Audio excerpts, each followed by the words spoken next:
Shopping mall से बाहर निकलते हुए मैंने थैले संभाली तो सेल्स मैनेजर मेरे पीछे आ गया, हाथ में एक छोटा सा बॉक्स, मुस्कुराहट चेहरे पर। यह आपका बिल है, अंदर रह गया था। मैंने बॉक्स लिया। उसके हाथ से मेरा हाथ छू गया। मैंने नहीं हटाया। पार्किंग में रोशनी मध्यम थी। शाम ढल रही थी। उसका नाम फहद था, मॉल के कपड़ों वाले सेक्शन का मैनेजर। पहले कभी कभार नजर आता था, आज बिल के बहाने करीब आया। फहद ने बॉक्स मेरे हाथ में दिया और मेरे करीब खड़ा रह गया। आप आज अकेली हैं?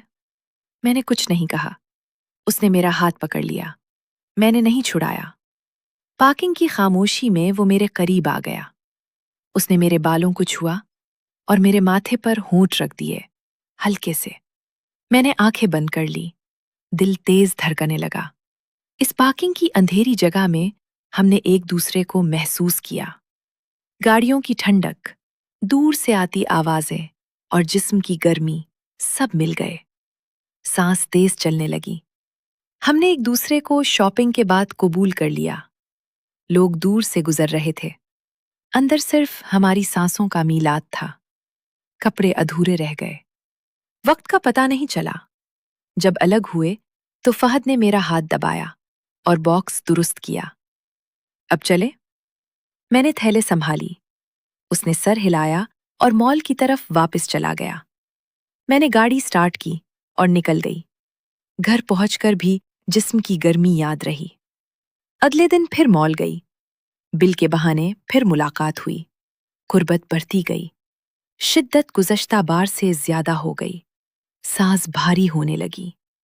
कई दिन ऐसे गुजरे, कभी बिल के बहाने, कभी वापसी के। हर बार पार्किंग या मॉल के खामोश कोने में मुलाकात। कभी सिर्फ लम्स, कभी बोसा, कभी मुकम्मल तौर पर एक दूसरे के करीब हो जाना। मैं जानती थी ये सेल्स मैनेजर है, मगर गाड़ियों की कतार ने सब छुपा लिया। एक दिन फहद ने बताया कि उसे दूसरे मॉल में भेज दिया गया है। वो जा रहा है। मैंने सिर्फ बॉक्स की तरफ देखा। आखिरी मुलाकात पार्किंग में हुई। हमने आखिरी बार एक दूसरे को महसूस किया। शिद्दत ज्यादा थी। जब अलग हुए तो उसने मेरा हाथ मजबूती से पकड़ा और सर हिलाया। ख्याल रखना। मैंने जवाब नहीं दिया, बस थैले उठाकर निकल गई। अगले हफ्ते नया मैनेजर आ गया। अब मैं कभी कभार मॉल जाती हूँ। पुराना सेक्शन खाली लगता है। कभी कभार रात को लेटी हुई बॉक्स की महक याद आ जाती है। उसका हाथ, पार्किंग की ठंडक, जिस्म की गर्मी।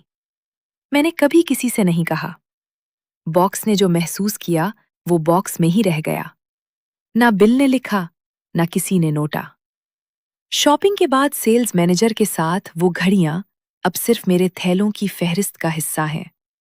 मैं रोजाना नई चीजें खरीदती हूँ, नए बॉक्स खोलती हूँ, और वो लम्हे आहिस्ता आहिस्ता कागज के नीचे दबते जाते हैं। कभी कभार कोई बॉक्स हल्की सी आवाज करता है, फिर खामोश हो जाता है। यही अब बाकी रह गया है।